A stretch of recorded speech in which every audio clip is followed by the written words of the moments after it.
Good morning, everyone. Welcome along to Wealth Coffee Chat. Got a few little technical difficulties this morning. My mouse is playing up, but anyway, welcome to another Wealth Coffee Chat, folks. Thankful Thursday. Good to have you here. Good to see a few of the early birds up and at it. Deb, always there. Fabulous. Kevin, early morning here, late evening there. Florida. Hey, morning, Tim and Donna. We've got Chris, Afshin, Nigel, Bryce. A few in the house. David, good morning. And there's Alex all the way from Cairns. Good to see you, folks. Great to have you on this morning. Hope you're well, wherever you are, whatever you're up to. Do the quick intros, as we always do. Jason Witten's my name. If you didn't already know, most of you do. But if you knew, if by chance, for some weird and wonderful reason, that you found us new or you're in our coaching and mentoring program, you've just joined, welcome. Fabulous to have you here. I've been property investing well over 20 years, done a few deals, helped a few people, many thousands, actually. And along the way, learnt one or two things, maybe what not to do. That's important sometimes too, the things you shouldn't do. And then maybe some of the things that you should do. And each morning, get together with some passionate, crazy people just like you to maybe see if we can stay on track when it comes to our property investing. Try and work out what's real and what's not out there in the world of information, knowledge, media, madness.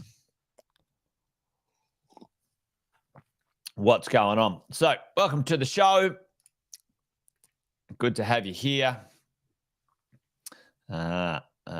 Andy's, yeah, I think Andy's connected, Donna. I think Andy's connected his channels to my Restream. So somehow that's happened. I might see if we can make sure that that doesn't confuse people. But thank you. I'm not Andy. I'm Jason. Hopefully, that's not too confusing for people. Hey, listen, what happened the other day? Tuesday, the first Tuesday of the month, the RBA got together with the I don't know, themselves or something, and they looked at what the cash rate was going to be and whether they were going to increase that cash rate, folks. And they didn't. They didn't increase the cash rate. They said we're going to leave it where it is, and that's great news, good news for us as property investors. What does that mean? What does that mean to us? What can we take from it? Well, we all know that we've been sitting around for a little while waiting for, the finance world to get a little bit better. But there's some interesting things afoot out there in the world of finance that I thought we might talk about today. So that's the type of thing we might have a discussion on this morning. So tell me in the chat, folks, what are the things that we have been kind of, what are we as property investors been waiting for, or, things we can't by and large influence when it comes to the property market. So what have we been waiting for? And what has the RBA been waiting for? There's these two things kind of converging at the moment, and they're pretty important for us as investors when we want to get access to more leverage and money. What has been the kind of the standoff, the waiting thing? All right, number one, what have we been waiting for? Waiting for is kind of like is not necessarily a proactive thing, right? Yep, boom, dead right, Nigel. So number one, the RBA has been waiting for inflation, or wanting to see inflation slow down, right? And they have a target inflation rate of 2 to 3%. Okay, and Tim is on it as well. We want, and we as property investors, we want to see access to, finance improve, because over those periods of time, two things had happened. The default, or the consequence of inflation being high, the RBA acted and they put the cash rate up, which then flows on to us as property investors, interest rates, et cetera, et cetera, et cetera. And along the way, and it started a little bit before the inflation and cash rate rises, the buffer rate, the assessment rate for financing was put up to 3%. Now, if you think about what is on the radar in, let's say, the next 12 months, nobody is seeing that inflation is going to continue to rise. The information that's at hand for all of the investors out there, or those who are paying attention, and here's a bit of a chart. The inflation rate at the moment is tending to come down. Now, there's things called core inflation and headline inflation and all that sort of stuff. Now, I'm not going to dive into that today because, to be honest, that's not even my wheelhouse. That's something that Andy Fenton really knows a lot about. But what has happened, team? What has happened? Inflation gone up. Interest rates have gone up to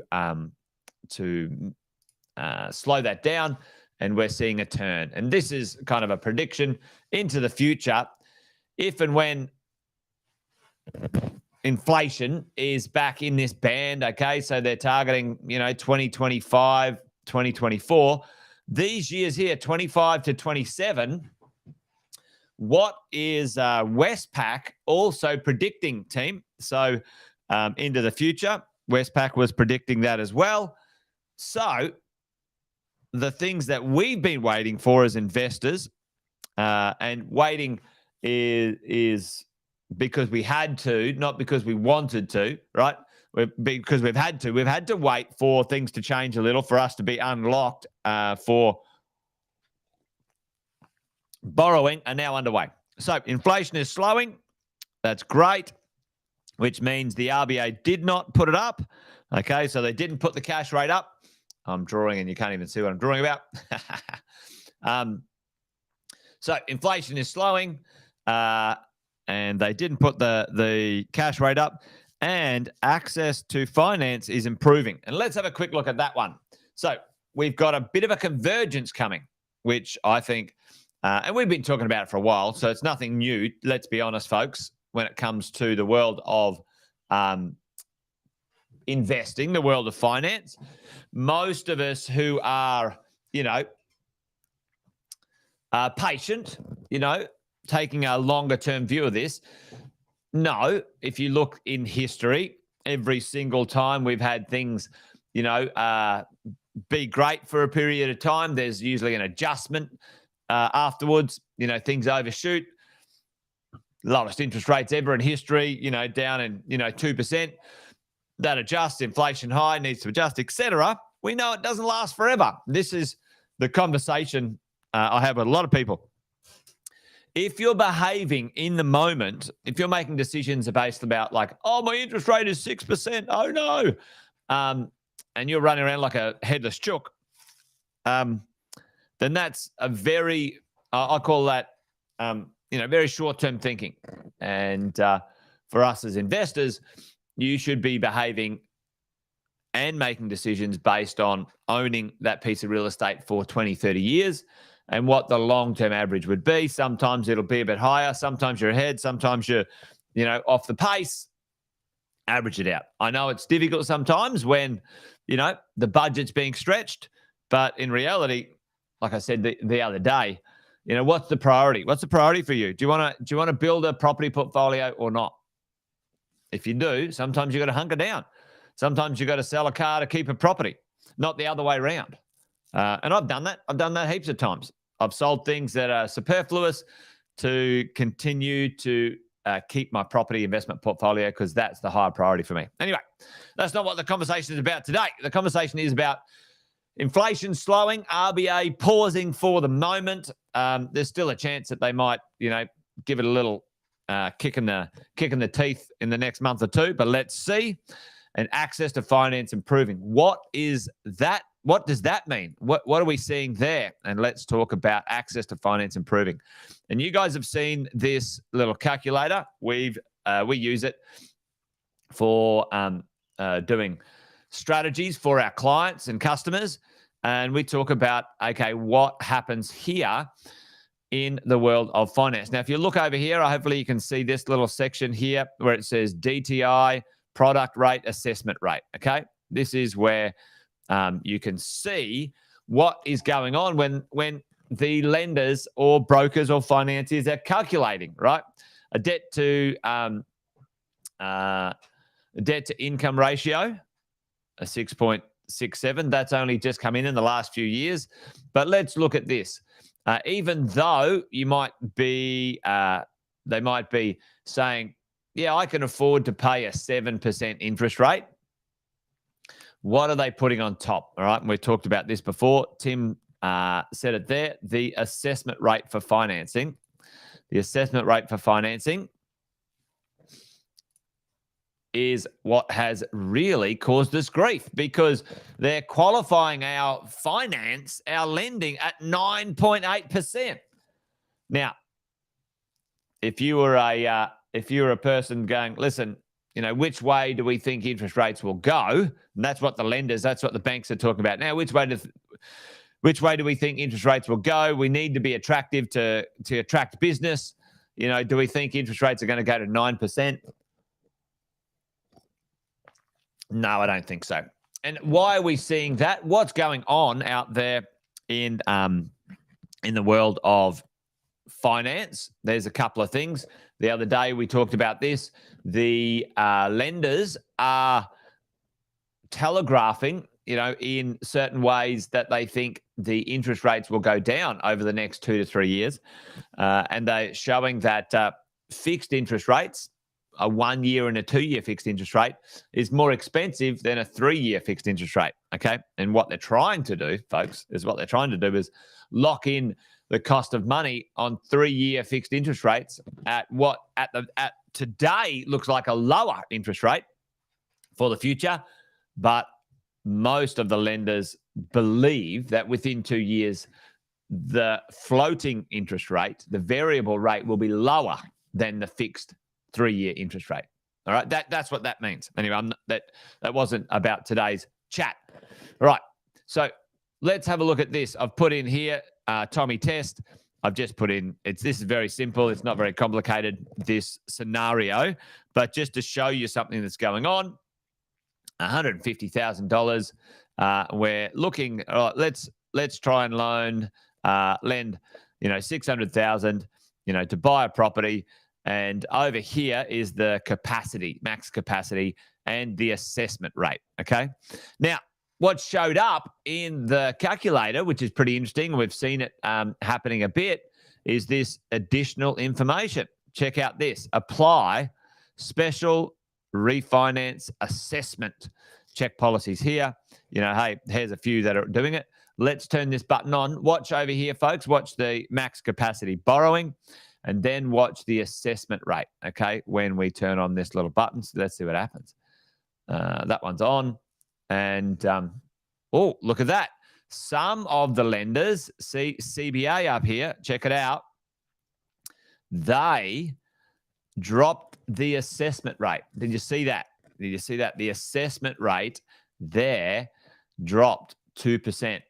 Now, interesting, dropping the assessment rate, winning the refinance game, getting some cashback offers. There's a few out and about as well. Pretty interesting when it comes to this stuff. And if you go and have a look at the policies, this is where we find out what the fine print is on this one, right? That you still have to have a debt to income ratio that's low, and make sure you can afford the repayment.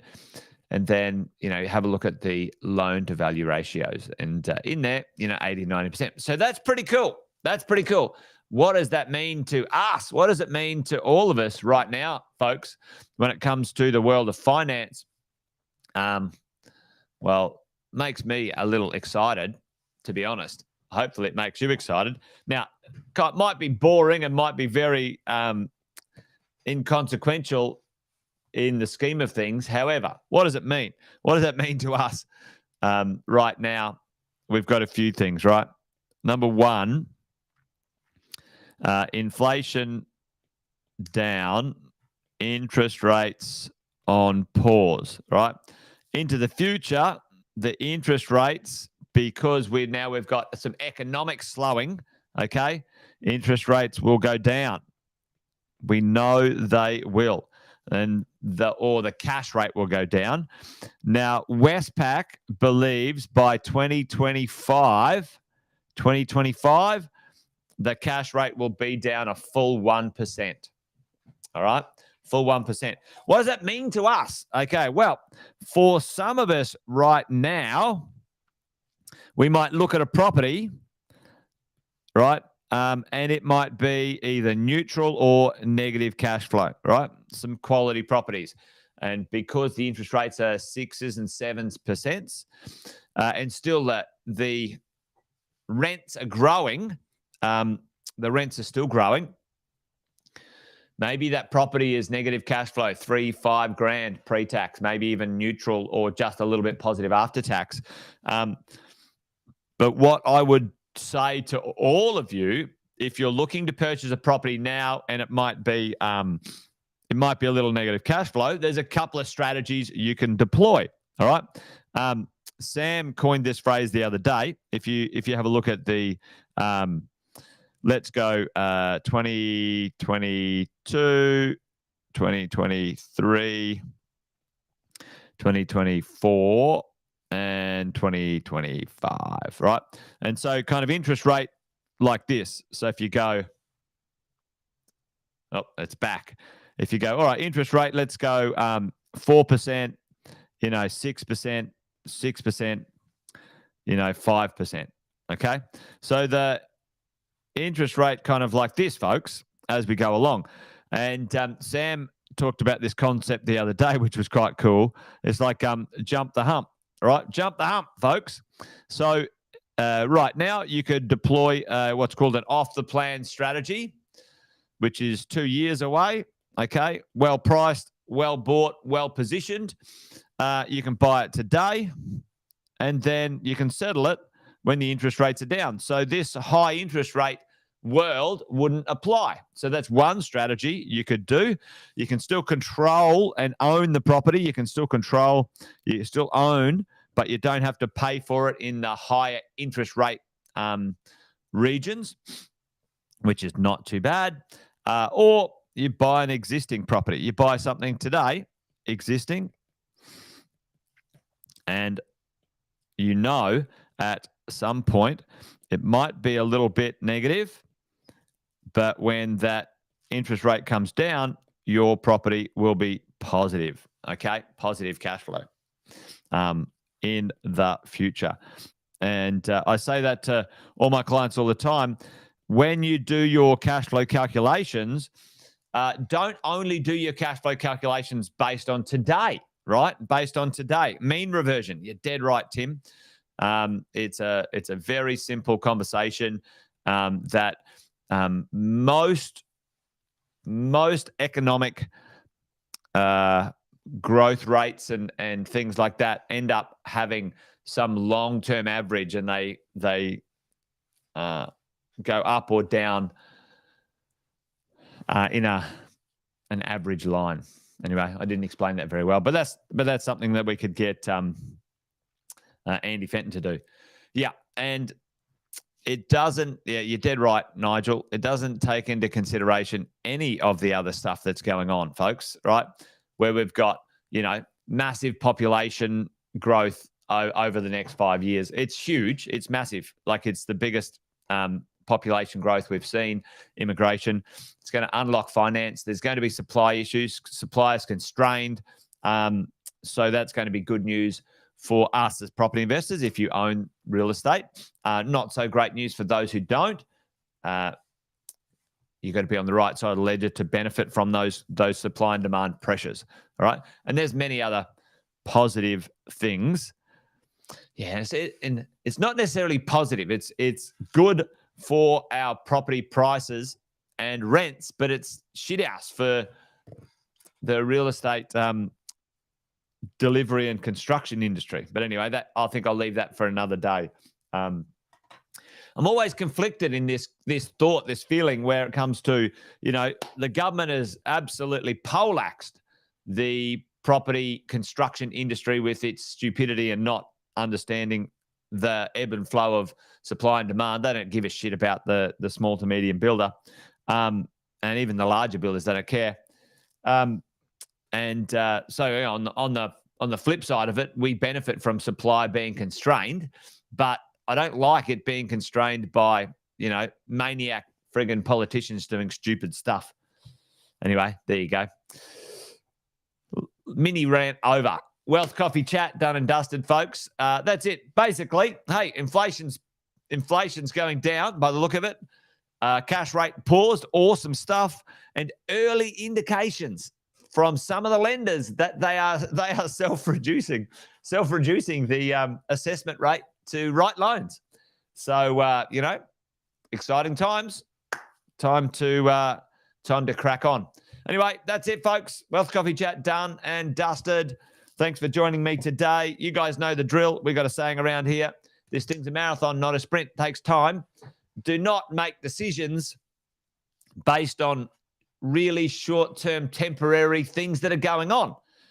And you should be able to navigate that very successfully, because if you are getting coaching and following what we have learnt to teach you, these moments in time, 12, 18 months of, higher interest rates should be very easily navigated because you've had buffers in place and blah, blah, blah. Anyway, if that's not the case, then you need that. If you want some coaching, let us know. Go and track down some of our coaches and ask them, hey, what do we do? What do we do? How do we do that? All right. Thanks, team. That's it. I'm done. You guys be good. Be well. Join me tomorrow. We'll have another chat.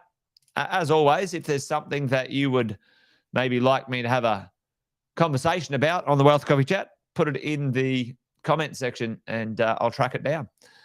All right, team. Adios. Be good. Take care. And bye for now.